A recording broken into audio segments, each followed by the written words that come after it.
Meet Sarah. She just started her dream bakery and she's DIYing her logo. Because hey, how hard can it be?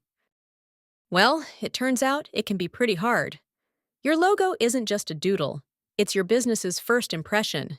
And like it or not, first impressions stick. Customers are deciding in seconds whether to trust your business, and a confusing or amateur logo might send them running to your competitors.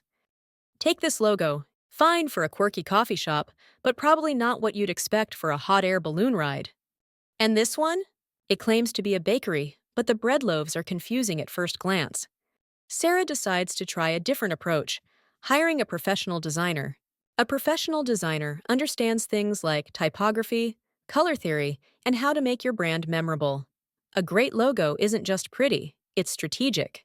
So before you spend hours struggling with clip art, think about what your brand is really worth. Investing in a professional logo might just be the best decision you make for your business.